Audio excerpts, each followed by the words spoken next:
जो सनाउल्लाह मस्ती खेल ने कल किया, मैंने आपको बताया, मैंने अपनी आंखों से देखा है। नवाज शरीफ को वो माई बाप कहते थे, आका कहते थे, माई लीडर। यूं हम तो लीडर के सामने खड़े होते हैं को अल्लाह ताला ने तौकीर भी दी है। यूं खड़े होके, यूं हाथ बांध के खड़े होके माई लीडर कहते। मैंने खुद देखा है सनाउल्लाह मस्ती खेल को। तो बगल बच्चों का मैं जिक्र करना चाहूंगा, मुल्क से भागे हुए हैं। एक अमेरिका बैठा है, एक स्पेन बैठा है। बजट सेशन की कुछ रिवायात हैं जो पिछली कई दहाइयों से चलती आ रही हैं कि ऑपोजिशन की तरफ से, जब हम ऑपोजिशन में थे, पीपल्स पार्टी ऑपोजिशन में थी, शैडो बजट पेश किया जाता था। उसका मकसद क्या था शैडो बजट का, और शैडो बजट होता क्या है? यह तो बड़ा आसान है कि कागज का टुकड़ा पकड़ा, 4 फैक्ट्स एंड फिगर यहां पे फरमाए और उठ के घर चले गए। शैडो बजट में मेहनत लगती है। हमने जॉइंट एक्सरसाइज किए कि अगर हम हुकूमत में होते तो हम इस बजट की बजाय एक बेहतर बजट कैसे ला सकते थे। कौन से टैक्सेस हैं जिनको कम किया जा सकता था, कौन सी सब्सिडीज हैं जिनको कम किया जा सकता था, कौन से तबकात हैं जिनको मजीद रिलीफ दिया जा सकता था। मगर अफसोस की बात यह है कि तनकीद बराए तनकीद चलती है। किसी ने जहमत नहीं की कि पहली दफा भी कई मेंबर आए हैं, उनको बताया जाए कि एक शैडो बजट तैयार किया जाए, एक शैडो कैबिनेट तैयार की जाए और ऐसी तजावीज लाई जाएं जो बामकसद भी हों, बामानी भी हों, जिनसे इस्लाह भी की जा सके। अब इस बजट के अंदर प्रॉब्लम क्या है? क्या यह प्रॉब्लम है कि नॉन फाइलर्स को इसके अंदर पीनलाइज किया गया है, नॉन फाइलर्स को डिस्करेज किया गया है, नॉन फाइलर्स पे पाबंदी लगाई गई है कि वो टैक्स नेट के अंदर आए? एतराज किस बात पे है कि सरकारी मुलाजमीन जो 1 से 16 ग्रेड के थे उनकी 25% तनख्वाह में इजाफा किया गया है? एतराज किस बात पे है कि मिनिमम वेज में इजाफा किया गया है? एतराज किस बात पे है कि इंडस्ट्री की बिजली सस्ती की गई है? एतराज किस बात पे है कि पाकिस्तान के फॉरेन एक्सचेंज रिजर्व्स जो इनके जमाने में 15 दिन का कवर था आज 2 महीने का कवर है?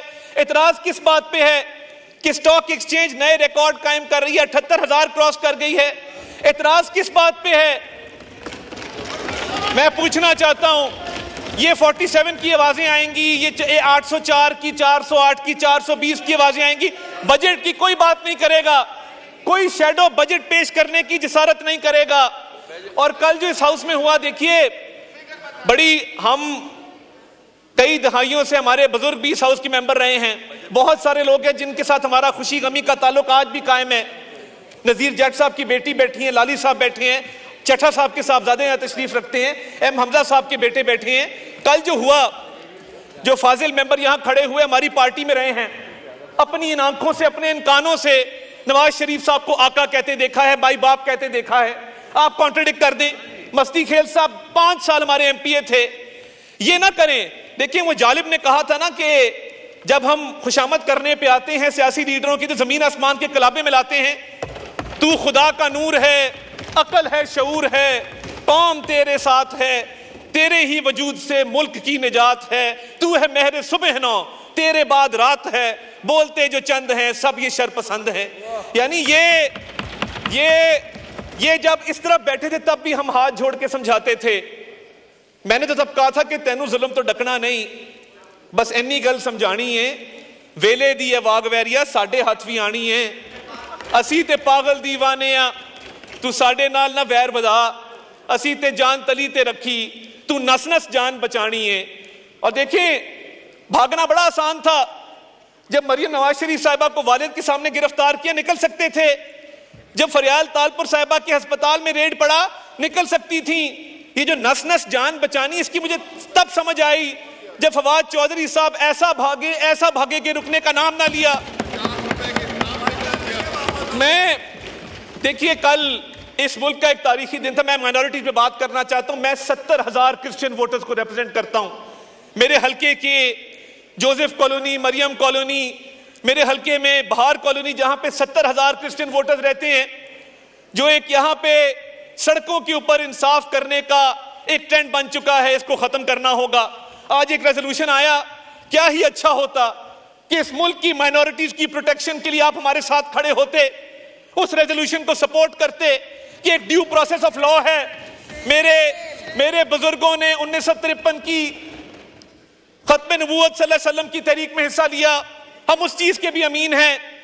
मगर क्या ये इंसाफ है कि किसी पे इल्जाम लगाओ, सरेराह उसको कत्ल कर दिया जाए, ना मुकदमा कायम किया जाए, ना अदालत में सबूत पेश किए जाएं? माइनॉरिटीज किधर जाएंगी? कल हम एक चर्च के अंदर हारून विलियम नामी पाक फौज के एक सिपाही का आखिरी रसूमात में हम शामिल होके आए हैं। वो जो यार जनाजे की बात करूं, खुदा का खौफ करें को थोड़ा सा। वो जो सफेद रंग हमारे परचम में है, उसका जस्ते खाकी भी उसी परचम में लिपटा हुआ आया था जिसमें किसी मुसलमान का आता है। क्या इस हाउस को नहीं चाहिए कि अक़लियतों के तहफ़्फ़ुज़ के लिए रेजोल्यूशन यूनानिमस हो और एक इस मुल्क में निज़ाम वज़ा किया जाए?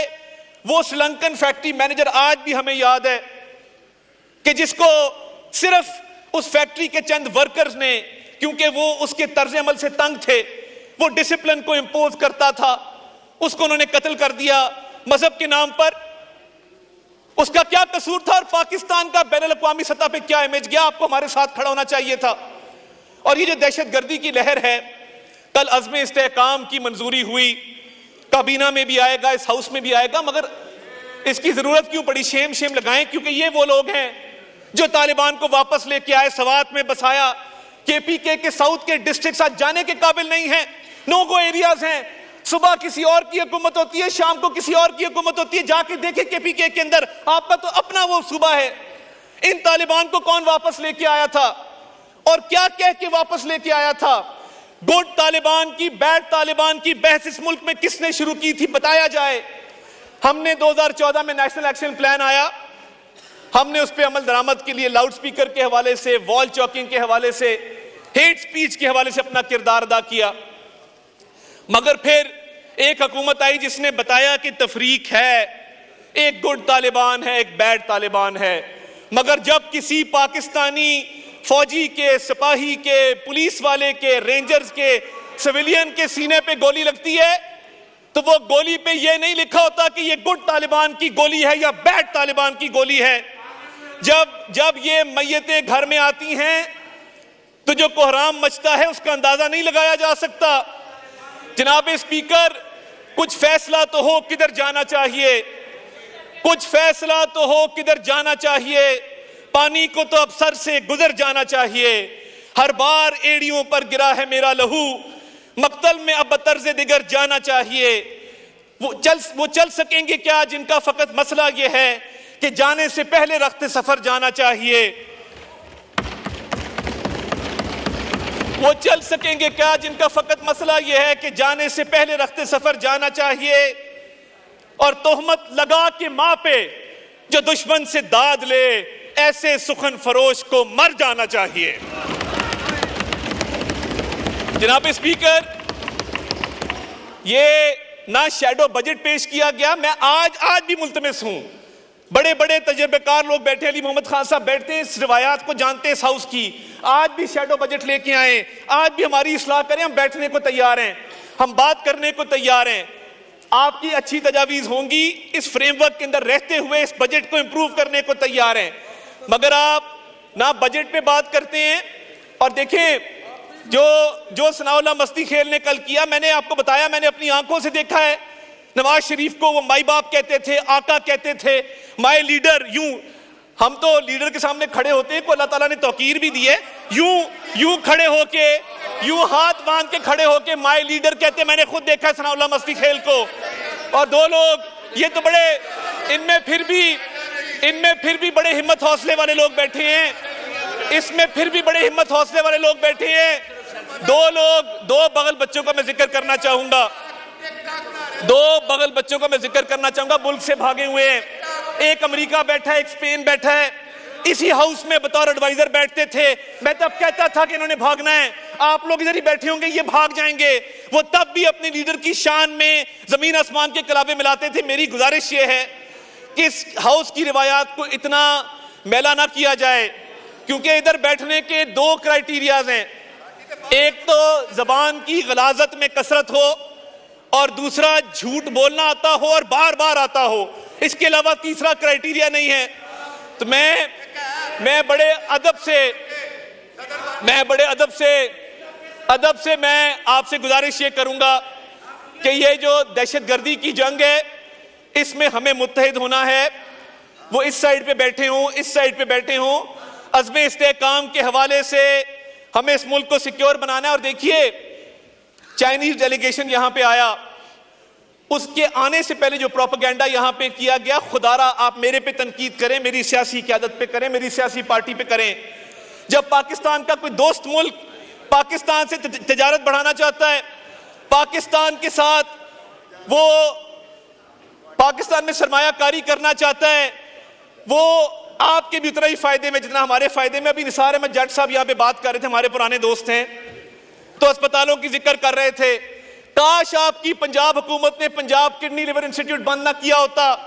आप जाके देखिए, ऐसा अस्पताल पूरे पाकिस्तान में आपको नहीं मिलेगा। आज भी रावलपिंडी इंस्टीट्यूट ऑफ कार्डियोलॉजी में पूरे केपीके के पेशेंट्स आते हैं, उन्हें हम वेलकम करते हैं। आज भी मुजफ्फरगढ़ में रजब तैयब अर्दगान अस्पताल चल रहा है। हमारे चिल्ड्रन हॉस्पिटल, हमारे यूरोलॉजी इंस्टीट्यूट्स ऐसे पूरे पाकिस्तान में कहीं नहीं है। मगर आपको नजर नहीं आता कि अल्हम्दुलिल्लाह 80% पेशेंट्स केपीके से आते हैं कार्डियोलॉजी में, चिल्ड्रन हॉस्पिटल के अंदर, और कोई तफरीक नहीं की जाती। आपने केपीके में कितने अस्पताल बनाए हैं आप बता दें। आपकी जब हुकूमत थी, आपने पंजाब में अस्पताल बंद करने के अलावा कुछ नहीं किया। तो इस मुल्क की खातिर कम अज कम दहशतगर्दी की इस जंग में, दहशतगर्दी के खात्मे के लिए कोई गुड तालिबान बैड तालिबान नहीं है। और मैं समझता हूं कि इसके लिए खून भी देना पड़े, इसके लिए जान भी कुर्बान करनी पड़े। इस मुल्क को आमीन, इस मुल्क को इंशाअल्लाह ताला हमें सिक्योर बनाना है, इन्वेस्टमेंट के लिए, ट्रेड के लिए। और देखिए, मैं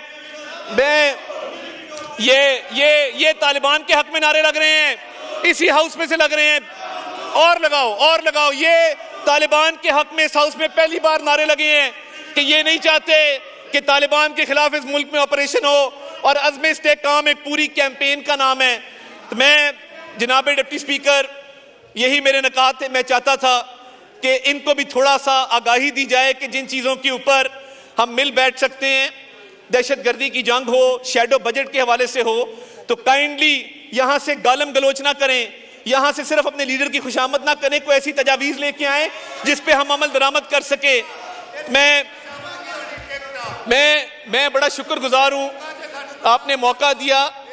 और मैं चाहता हूं कि अगर अभी भी इनके पास बजट के हवाले से कोई तजावीज़ हैं तो उनको शामिल भी किया जाएगा, बातचीत भी की जाएगी। मगर यहां पे मैं समझता था काबिलियत का फुकदान है, इधर नीयत का भी फुकदान है। ना काबिलियत है, ना नीयत है, ना ये कुछ करना चाहते हैं, ये सिर्फ इंतशार फैलाना चाहते हैं। और ये चाहते हैं कि पाकिस्तान गैर मुस्तहकम हो, और हम अज़्म इस्तेहकाम पे अमल पैरा होंगे और इस पाकिस्तान को अजीम बनाएंगे इंशाअल्लाह ताला।